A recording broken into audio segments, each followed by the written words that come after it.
성경에 보면 예수님은 사탄의 존재에 대해서 이렇게 말씀을 하십니다.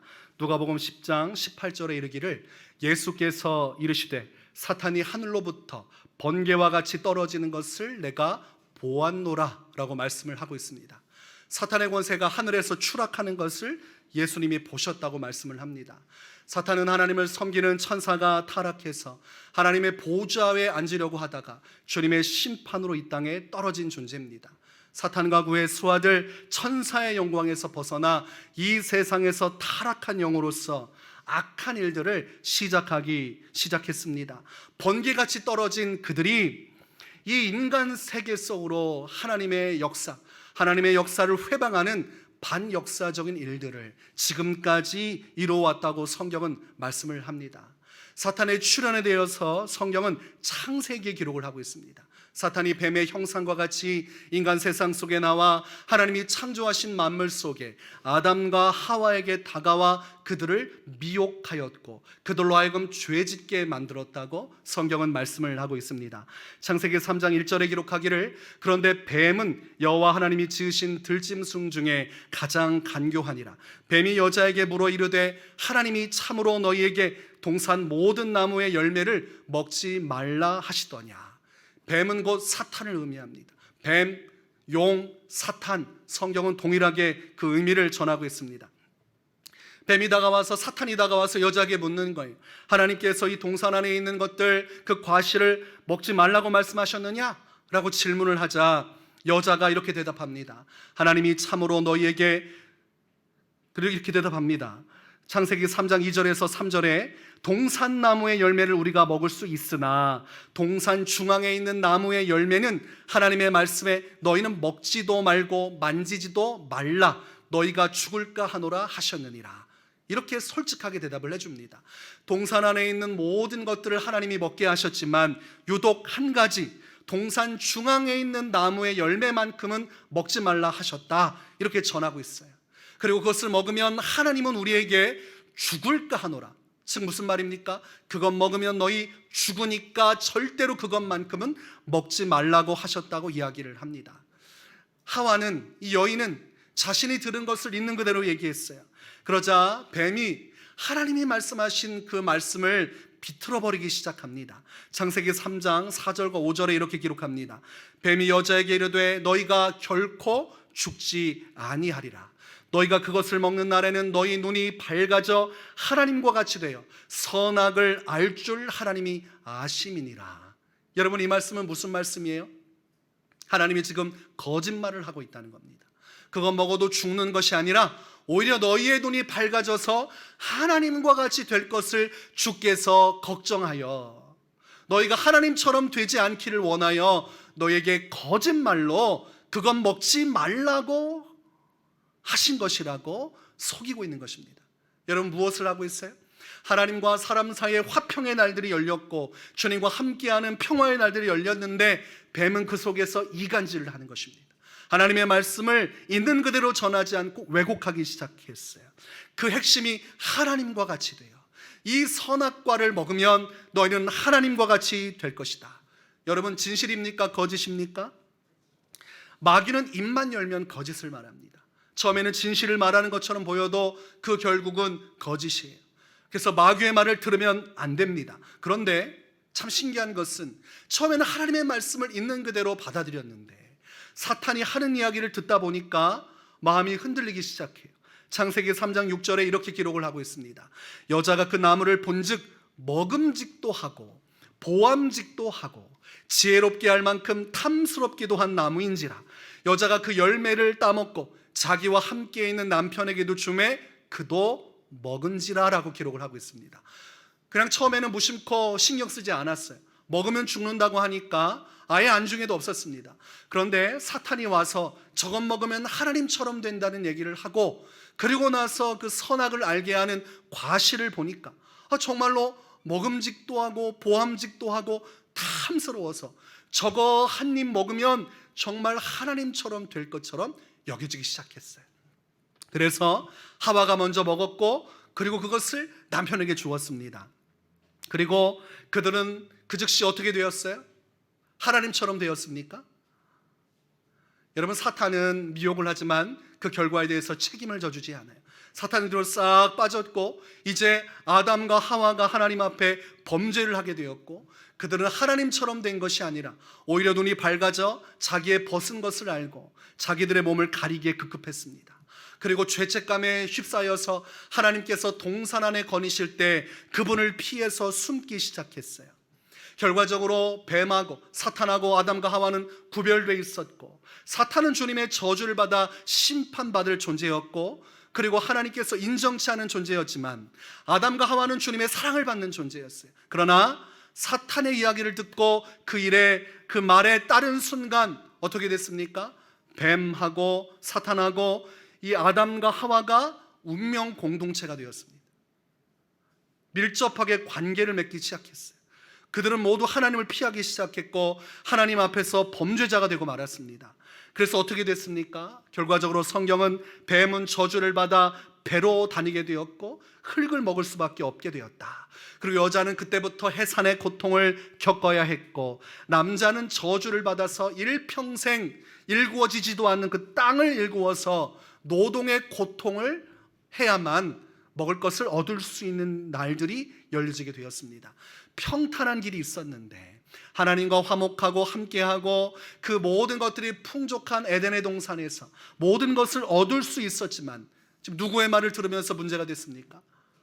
뱀의 말을 들으면서 그 모든 하나님께서 주신 복과 은혜가 날아가 버리게 되었어요. 그리고 뱀하고 한 공동체가 되어서 함께 심판을 받아 추락하게 되었다는 것입니다. 너는 흙이니 흙으로 돌아갈 것이니라. 아까 하나님께서 선악과를 먹으면 어떻게 된다고 말씀하셨습니까? 정령 죽으리라 말씀하셨어요. 사탄은 죽지 않을 거라 했지만 하나님의 말씀이 성취되기 시작합니다. 하나님께서 이들에게 죽음을 선포하셨고 그때부터 사람은 죽어서 흙으로 돌아가야만 했습니다. 영원히 살고 싶어도 때가 되면 죽어야 했어요. 여러분, 오늘날도 우리는 죽기 원치 않습니다. 누구도 죽기를 원치 않아요.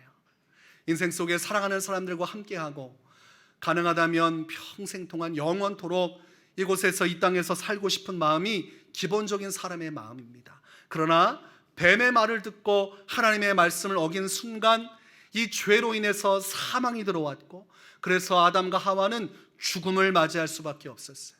인간의 육신의 한계점에 도달하면 죽을 수밖에 없었어요. 그래서 아담과 하와 이후에 모든 인류는 다 죽어야만 했습니다. 영적인 죽음 또한 찾아와서 육신의 죽음이 끝나고 나면 하나님 안에서 어떤 문제가 생깁니까? 이 죄로 인한 심판의 날들이 기다리는 영혼의 죽음, 영원한 죽음이 기다리고 있었습니다. 육신의 죽음뿐만이 아니라 영원한 죽음까지 기다리고 있으니 이 얼마나 큰일입니까? 아담과 하와가 사탄의 말을 듣고 죄를 지은 순간부터 모든 것들이 어그러지기 시작하고 하나님의 은혜와 복은 날아가고 주님의 심판이 와서 그들의 인생은 고생스럽고 그들의 육신은 죽어 마땅해지게 되었고 죽음 이후에 영원한 하나님의 심판이 그들을 기다리고 있게 된 것입니다. 로마서 5장 12절에 이렇게 말씀합니다. 그러므로 한 사람으로 말미암아 죄가 세상에 들어오고 죄로 말미암아 사망이 들어왔나니 이와 같이 모든 사람이 죄를 지었으므로 사망이 모든 사람에게 이르렀느니라. 여러분, 무슨 말씀이에요? 죄가 세상에 들어온 것, 아담과 하와, 대표적으로 말하면 아담이 범죄함으로 인해서 죄가 세상에 들어왔고 그로 인해서 사망의 역사가 일어나기 시작했어요. 육신도 죽고 영혼도 죽고 하나님의 심판을 피할 수 없는 일이 벌어졌습니다. 그래서 그로 인해서 모든 사람이 이 죄 안에서 벗어날 수 없는 날들이 열려지기 시작했습니다. 여러분, 사람은 죄인입니다. 받아들이십니까? 사람은 아담과 하와가 지은 이 죄를 벗어날 길이 없어요. 하나님 앞에서 죄성을 타고나고 이 죄 안에서 나아갈 수밖에 없습니다. 그래서 이 죄로 인해서 우리 인생은 한번 죽어야 되고 그 다음에 이 죄 문제를 해결하지 못하면 두 번째 사망이 우리를 기다리고 있는 것입니다. 그래서 우리가 아주 중요한 거예요. 이 죄 문제 해결하지 못하면 이 세상에 태어난 모든 사람은 하나님의 심판을 피하지 못하게 되어 있다고 성경은 말씀을 하고 있는 것입니다. 요한복음 3장 36절에 아들을 믿는 자에게는 영생이 있고 아들에게 순종하지 아니하는 자는 영생을 보지 못하고 도리어 하나님의 진노가 그 위에 머물러 있느니라. 여러분, 하나님의 아들 예수가 없는 사람들의 머리 위에는 뭐가 항상 따라다니고 있어요? 하나님의 진노가 그 위에 머물러 있느니라. 아담과 하와로부터 들어왔던 죄, 우리를 사망케 하는 이 죄가 우리 안에 붙어서 항상 우리 위에 진노를 쌓아두고 있는 거예요. 그래서 아들이 없는 자, 이 죄 문제를 해결하지 못한 자는 모두가 다 이 세상에 태어나면서 인생을 살면서 영적으로는 그 위에 진노가 놓여져 있는 것입니다. 그래서 성경은 예수를 믿지 못한 즉시 이미 심판을 받았다. 여러분, 영적으로는 이미 심판을 받은 상태인 겁니다. 예수님을 믿지 않으면 이미 진노가 그 위에 머물러 있는 채로 살다가 그 진노로 인해 심판을 받기 때문에, 그렇기 때문에 이미 큰 심판이 그에게 주어진 것과 다를 바가 없는 것입니다. 요한계시록 20장 13절과 14절에 심판에 대해서 기록을 합니다. 바다가 그 가운데서 죽은 자들을 내주고 또 사망과 음부도 그 가운데서 죽은 자들을 내주매 각 사람이 자기의 행위대로 심판을 받고 사망과 음부도 불못에 던져지니 이것은 둘째 사망 곧 불못이라. 첫 번째 사망은 육신의 사망이에요. 이 땅에서 죽을 수밖에 없어요. 그러나 둘째 사망이 있는데 불못의 사망입니다.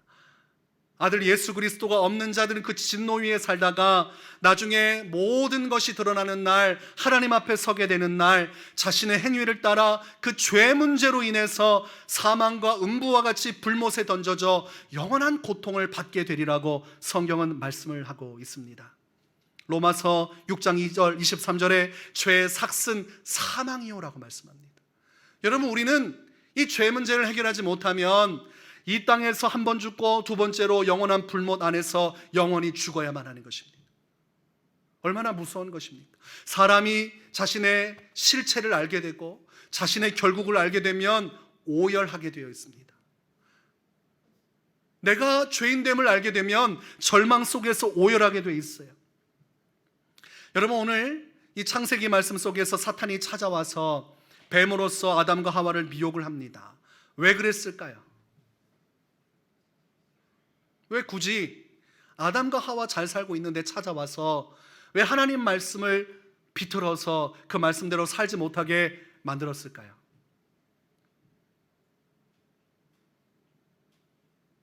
대답 좀 해보시기 바랍니다. 묵상하지 마시고 대답을 해주시기 바래요. 왜 그랬을까요? 이미 사탄은 자신의 결과를 알고 있는 존재입니다. 자신이 하나님으로부터 심판받아 천상에서 떨어져 내려 이 지상으로, 사람의 세상으로 들어와 육신의 삶 속에 보이지 않은 세계 속에서 역사할 때 자신들의 결국을 알고 있었어요. 누가복음 4장 34절에 보니까 예수님과 마주친 귀신이 이런 말을 합니다. 아, 나사렛 예수여, 우리가 당신과 무슨 상관이 있나이까? 우리를 멸하러 왔나이까? 나는 당신이 누구인 줄 아오노니 하나님의 거룩한 자니이다. 지금 뭐라고 해요? 우리를 멸하러 왔나이까? 지금 알고 있는 거예요. 때가 되면 자신들이 두 번째 사망, 불못의 심판 가운데 떨어져 영원한 무저갱, 영원한 불못 속에서, 지옥 속에서 하나님의 심판에 처하게 될 것을 귀신들이 알고 있습니다. 그때가 지금입니까? 예수님? 우리를 멸하러 지옥불에 집어넣기 위해 오신 것입니까? 라고 귀신들이 소리 높여서 두려워하는 장면이 성경에 나옵니다. 사탄은 영물이라 에덴 동산에서 아담과 하와가 창조되고 사람의 세계가 진행되었을 때부터 자신들이 어떻게 되리라는 것을 알고 있었어요. 그러면 왜 아담과 하와에게 다가왔는가? 여러분, 가장 잔혹한 복수가 무엇인 줄 아십니까? 내가 미워하는 사람이 있어요. 그 사람을 가장 고통스럽게 하고 싶어요. 그럼 어떻게 합니까?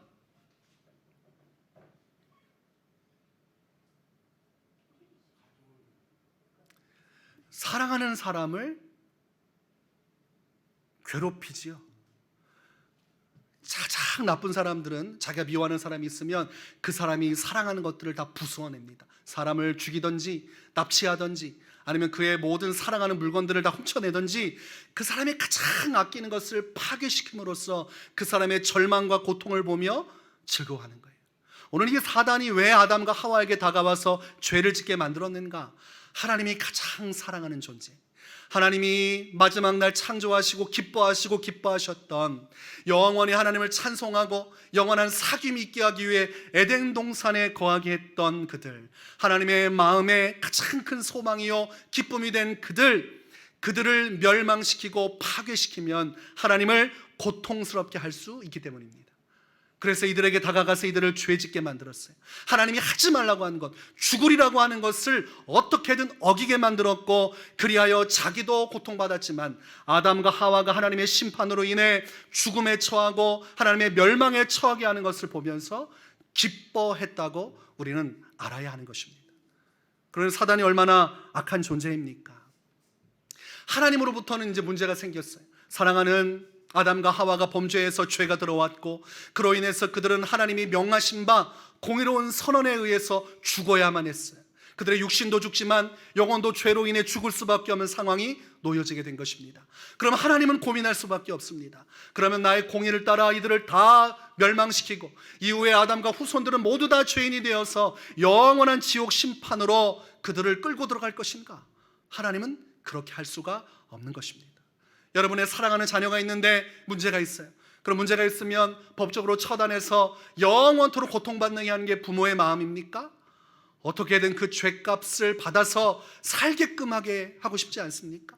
내가 대신 그 죄값을 담당해서 내가 그 모든 것을 지불하더라도 자녀만큼은 행복하게 살게 해주고 싶은 것이 부모 마음 아닙니까?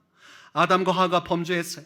그래서 큰 문제가 생겼을 때 하나님은 영원한 하나님의 구원의 계획을 이루십니다. 그것은 여자의 후손을 통해서 죄 지은 아담의 후손들, 이후에 있을 모든 인류들을 죄로부터 벗어나게끔 하는 구원의 길을 열어주시는 것입니다. 그래서 창세기 3장에서 가장 중요한 말씀이 15절의 말씀이에요. 내가 너로 여자와 원수가 되게 하고, 여기서 너는 뱀입니다. 너 뱀, 사탄, 너는 여자의 후손과 원수가 될 것이야. 내 후손도 여자의 후손과 원수가 되게 하리니 여자의 후손은 내 머리를 상하게 할 것이요 너는 그의 발꿈치를 상하게 할 것이니라 하시고 라고 말씀해요. 여자의 후손 누구십니까? 아담과 하와가 있고 아담과 하와의 후손 중에 누군가가 나타나 너의 머리, 뱀의 머리를 박살낼 것이다 라고 말씀하셨는데, 여자의 후손은 누굽니까? 예수님이세요.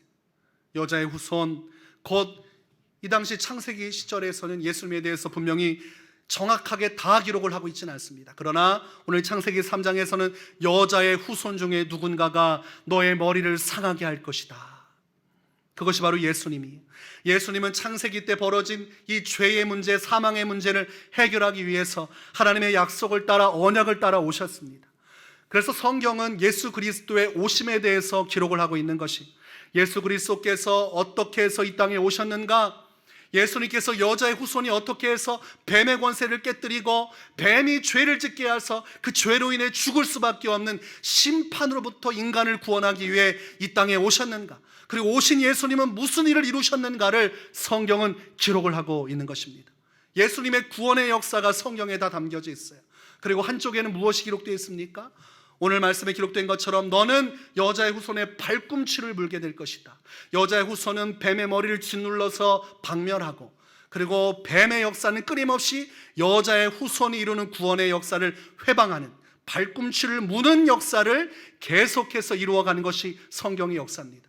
하나님은 예수님을 보내서 온 인류를 구원하고자 하시고, 뱀은 끝까지 여자의 후손이 오지 못하도록 그 발꿈치를 무는 일들을 행하는 것이 구약에서 신약까지의 역사라고 할 수가 있겠습니다. 예수님이 오시는 그 길을 사탄은 끊임없이 막아 세웠습니다. 우리가 성경 말씀에 요셉 이야기를 굉장히 좋아합니다. 여러분, 요셉 이야기가 왜 의미가 있습니까?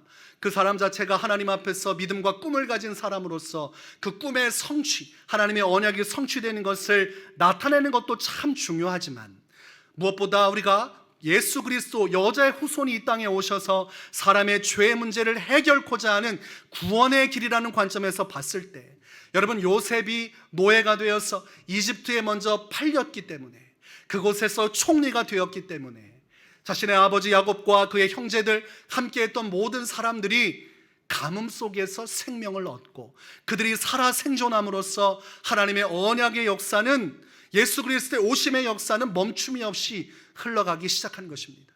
사탄은 수많은 전쟁과 수많은 가뭄과 수많은 기근 속에서 예수님이 오시는 날을 회방하고 방해하려고 했지만, 그러나 아브라함의 후손으로서, 다윗의 후손으로서 예수님은 때가 되어 베들레헴에 나타나사 마침내 30살 공생애를 시작해서 3년간의 하나님의 복음을 위해 천국문을 여시고 자신의 몸을 친히 십자가에서 못 박으사 그 피를 통해서 아담과 하와의 죄로부터 인류가 받게 될 죄와 사망의 문제를 해결해 주신 것입니다. 창세기의 말씀이 예수 그리스도의 십자가 사건을 통해서 해결된 거예요. 십자가 사건은 어둠의 권세, 뱀의 머리를 박살내신 것입니다. 사람은 누구나 태어나면 그 죄로 인해서 죽을 수밖에 없고 죄로 인해서 심판받을 수밖에 없지만, 예수님을 믿을 때, 여자의 후손인 예수님을 내 구주로 믿고 내가 그 앞에 회개하고 예수님을 온전히 받아들일 때 우리는 죄로부터의 용서를 받게 되는 것입니다. 누구라도, 어떤 사람이라도 오늘날 예수 그리스도를 믿으면 예수님을 통해서 구원의 역사에 참여할 수가 있는 것입니다. 여러분, 요한일서 1장 9절은 이렇게 말씀합니다. 만일 우리가 우리 죄를 자백하면 그는 미쁘시고 의로우사 우리 죄를 사하시며 우리를 모든 불의에서 깨끗하게 하실 것이요. 여러분, 우리가 어떤 죄를 자백하더라도 예수님을 믿고 회개하면 하나님이 우리의 모든 죄를 용서해 주십니다. 우리에게 닥칠 영원한 심판을 피하게 해 주십니다. 예수의 피를 믿고 나 자신의 온몸에 바른 믿음으로 주 앞에 선 자만이 죄 문제를 해결해서 의로운 자가 되어 천국 백성으로 나아가게 되는 것입니다. 이 안에 우리가 예수 피를 바르지 않으면 우리는 천국에 갈 수가 없어요. 왜냐하면 아담과 하와가 저지른 죄의 역사가 여전히 우리를 진노 위에 머무르게 하기 때문입니다. 오직 예수님의 피를 믿고 예수님을 의지하는 자만이 이 진노로부터 벗어나게 되는 것입니다. 여러분은 영적으로 진노 아래에 있는 자입니까? 아니면 예수님을 믿음으로 죄의 문제에서 해결되어 하나님의 천국 백성으로서의 삶을 살고 있는 자입니까? 신앙생활을 오래 하면서도 이 문제의 해결을 받지 못한 분들이 있습니다. 예수의 피를 온전히 의지하지 못해요. 이 죄 문제를 온전히 해결하지 못해요. 예수를 믿으면 구원받는다는 확신이 없어요. 그래서 예수님을 믿는다고 하면서 여기저기 기웃기웃거리면서 다른 종교에도 구원이 있지 않겠나 헤매는 자들이 참 많습니다. 그러나 오직 이 죄 문제를 해결하실 수 있는 분은 성경에서 기록한 여자의 후손, 약속대로 오신 예수 그리스도밖에 없음을 우리는 믿어야 됩니다. 에베소서 2장 14절에 그는 우리의 화평이신지라 둘로 하나를 만드사 원수된 것 곧 중간에 막힌 담을 자기 육체로 허시고 자신의 육체를 십자가에서 찢으사 아담과 하와가 죄로 인해 하나님과 갈라졌던 깨어졌던 화평의 것을 자신의 몸으로 몸소 이어주신 분이 예수님이에요. 그 영원한 지옥의 심판으로부터 우리를 구출하시고 구원하신 이름, 오직 예수 그리스도 그 이름밖에 없음을 우리는 믿어야 됩니다. 사도행전 4장 12절에 다른 이로서는 구원을 받을 수 없나니 천하 사람 중에 구원을 받을 만한 다른 이름을 우리에게 주신 일이 없음이라 하였더라. 여러분, 예수 외에는 구원받을 이름을 주신 적이 없습니다. 요한복음 14장 6절에 예수께서 이르시되 내가 곧 길이요 진리요 생명이니 나로 말미암지 않고는 아버지께로 올 자가 없느니라고 말씀하셨습니다. 예수님 외에는 구원의 길이 없다는 것입니다. 여러분, 이 사실을 믿으십니까? 오늘날 사람들은 좋은 게 좋은 것이라고 이야기를 해요. 종교 간에 서로 대화를 해야 되고 서로 간에 구원을 인정해 주어야 한다고 이야기를 합니다. 세상적인 관점 그리고 인간사적인 관점에서는 굉장히 환영할 만한 일이지만 구속사적인 하나님의 구원의 경륜과 하나님의 약속에 비추어 보면 있을 수가 없는 것입니다. 우리는 다른 모든 구원의 길이 있다는 사람들과 화평을 이룰 수가 없습니다. 예수님을 따르면 핍박을 받고 고난을 받고 세상에서 버림을 당할 수도 있는 것입니다. 그러나 오늘날은 평화로운 것이 영성의 깊은 경지라고 생각을 해요. 그것이 종교인의 미덕이라고 생각을 합니다. 그러나 우리는 어떠한 갈등이 있더라도 예수 그리스도 외에는 구원이 없다는 사실을 받아들일 때 비로소 영원한 구원의 길로 온전히 나아갈 수 있는 것입니다. 여러분, 이 세상의 말들에 귀를 기울이시면 안 됩니다. 여러분, 세상 사람들이 원하는 교회의 모습에 귀를 기울이시면 안 돼요. 결국은 어디로 갑니까? 종교 통합으로 가는 것입니다.